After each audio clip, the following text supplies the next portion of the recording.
आज का टॉपिक है organic farming principle objective and limitation इन। अब सबसे पहले देखते हैं डेफिनेशन। ऑर्गेनिक फार्मिंग की डेफिनेशन क्या है? Organic farming is a production system crops which avoid the use of synthetic and chemical inputs like fertiliser pesticide and growth regulator etc। Organic farming का मतलब ये है कि क्रॉप प्रोडक्शन सिस्टम में synthetic chemical और fertiliser होते हैं उनका अवॉइड करके, और जो FIM वर्मी कंपोस्ट इनका यूज़ करना। ऑर्गेनिक फार्मिंग से कुछ रिलेटेड फैक्ट्स हैं। ऑर्गेनिक फार्मिंग है जो इंडिया में कोई नई फार्मिंग नहीं है।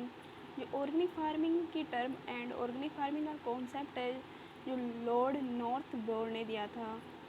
ये दो स्टेट है सिक्किम एंड उत्तरांचल डिक्लेयर किए गए हैं ऑर्गेनिक स्टेट, या कह सकते हैं कि ये दो स्टेट हैं जो कम्प्लीटली ऑर्गेनिक फार्मिंग अप्लाई करते हैं। अब ऑर्गेनिक फार्मिंग का यूज़ क्यों किया गया है? कुछ तो बेनिफिट होंगे इसलिए ऑर्गेनिक फार्मिंग का यूज़ किया गया। Increasing long term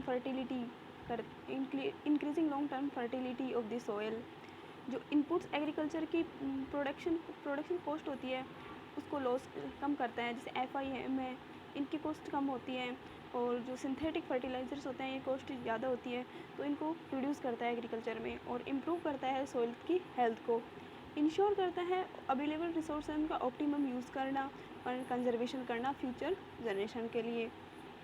human hazards को रिड्यूस करता है। देन नेक्स्ट है objective of organic farming. Objectives क्या क्या है? Produce food with high nutrient quality. जो उत्पन्न फूड होता है जो हाई न्यूट्रिएंट क्वालिटी का होता है। Maintain and increasing soil fertility. Use renewable source has for the possibles. Avoid the pollution. Work with natural system, यानी नेचुरल सिस्टम के साथ वर्क करता है ये। अब इसके बाद में component of organic farming. Organic farming के क्या क्या कंपोनेंट हो सकते हैं? वर्मी कंपोस्ट बनाने के लिए सबसे अच्छी जो वर्मी केचुए की जो प्रजाति होती है आइसिनिया फोएटिडा, इसका यूज़ मोस्टली राजस्थान में किया जाता है। और जो NPK की मात्रा होती है वर्मी कंपोस्ट में जो सबसे ज़्यादा होती है, जो कम क्वांटिटी पे देने पर ही क्रॉप को अवेलेबल हो जाती है। देन सेकंड है क्रॉप रोटेशन। क्रॉप रोटेशन ये होता है कि जो एक सेम फील्ड होता है उसमें जो क्रॉप होती है ना उसको चेंज करके उगाना। इसके मेन ऑब्जेक्टिव ये है कि ये जो पेस्ट होती हैं डिजीज़ होती हैं उनको कंट्रोल करना और सॉइल की फर्टिलिटी को बढ़ाना और पर हेक्टेयर प्रोडक्शन ज़्यादा लेना। अब थर्ड है green leaf manuring. Green leaf manuring 2 type से की जाती है, in situ ex-situ। In situ में क्या होता है जो सेम फील्ड में ग्रीन मतलब जो हरी खाद की फसल है उसको उगाकर उसी खेत में डिकम्पोज करना। और ex-situ में क्या होता है दूसरे फील्ड से लीफ कलेक्ट करके एंड सेकंड फील्ड में डिकम्पोस्ट करना। फोर्थ है मैन्यूअर में बुल्की मैन्यूअर कंसनट्रेट मैन्यूअर, दोनों टाइप्स के मैन्यूअर्स आ जाते हैं। फिफ्थ है biological management and bio fertiliser. Biological management से ऑर्गेनिक फार्मिंग में इंसेक्ट और पेस्ट का अटैक होता है तब किए जाते हैं, जैसे लेडी बर्ड बीटल का यूज़ किया जाता है एफिड को कंट्रोल करने के लिए मस्टर्ड क्रॉप में। और बायो फर्टिलाइज़र्स होते हैं, बायो फर्टिलाइज़र्स की राइजोबियम की स्पीसीज़ यूज़ की जाती हैं, राइजोबियम और एजेक्टोबैक्टर की, एजोला की और भी अदर स्पीसीज। अब जो लास्ट आता है प्रिंसिपल ऑफ ऑर्गेनिक फार्मिंग। अब ऑर्गेनिक फार्मिंग के क्या क्या प्रिंसिपल हैं? फर्स्ट हेल्थ है, सेकंड इकोलॉजी, थर्ड है फेयरनेस और फोर्थ है केयर। फर्स्ट प्रिंसिपल है principle of health.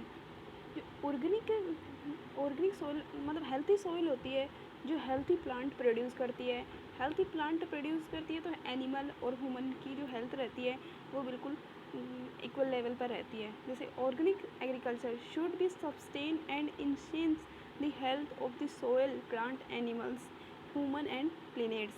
Healthy soil produce healthy crops that foster the health of the animal and people. अब सेकंड है principle of ecology. Organic agriculture should be based on living ecology system and cycle with work with them immediate then and help sustain them। Organic agriculture होती है जो living organism पर base होती है, जो environment system के साथ एक चेन बना लेती है या बैलेंस मेंटेन कर लेती है, जिससे less damage pollution without pollution से एंड और एनीथिंग्स। थर्ड प्रिंसिपल है प्रिंसिपल ऑफ फेयरनेस। जो ऑर्गेनिक एग्रीकल्चर होती है तो इन्वायरमेंट के साथ फेयरनेस करे और इन्वायरमेंट सिस्टम को मेंटेन करते हुए भी अच्छा प्रोडक्शन दे सके। फोर्थ प्रिंसिपल है principle of careness. Organic agriculture should be manage the precautionary and responsible manner to protect the health as well being to current and future generation heads and the environment. जो careness का मतलब ये होती है उनका protection करना, health को अच्छी बनाए रखना और जो अवेलेबल रिसोर्सेज होती हैं उनका फ्यूचर जनरेशन में यूज़ करना। नेक्स्ट है limitation of organic farming in India. Limitation क्या क्या है ऑर्गेनिक फार्मिंग के इंडिया में। अगर हम ऑर्गेनिक फार्मिंग इंडिया में करें तो क्या क्या समस्याएं आती हैं ऑर्गेनिक फार्मिंग को करने से पहले। जैसे स्मॉल लैंड होल्डिंग, यानी जो फार्मर होता है इंडिया का, जो स्मॉल लैंड होल्डिंग कैपेसिटी है, उसकी लैंड होल्डिंग कैपेसिटी छोटी है, इसलिए वो उस पर मोर ज़्यादा प्रोडक्शन लेने के लिए केमिकल्स का यूज़ करता है। Lack of the technical knowledge, उसको टेक्निकल नॉलेज नहीं है कि उसे क्या पता है कि कितना आउटपुट, कितना इनपुट देना है क्रॉप्स को। थर्ड है organic matter such as dung and other crops waste use for fuel purpose. जो डंक होता है उससे मेथिन गैस बनाई ली जाती है और जो फैक्ट्रीज वगैरह, कार वगैरह होती हैं उनमें यूज़ किया जाता है, और अदर क्रॉप के वेस्ट होते हैं उनको भी फ्यूल पर्पस से काम ले लिया जाता है। फोर्थ है bio control agent and available for only few insect pest. जो बायो कंट्रोल एजेंट हैं वो फ्यू इंसेक्ट पेस्ट के लिए हैं, जैसे जाइगोग्रामा बाइकुलेटा है जो पार्थिनियम को ही कंट्रोल करता है, एनीसिप्सिस को नहीं कंट्रोल करता। और फिफ्थ है city garbage contain heavy metals and plastic bags.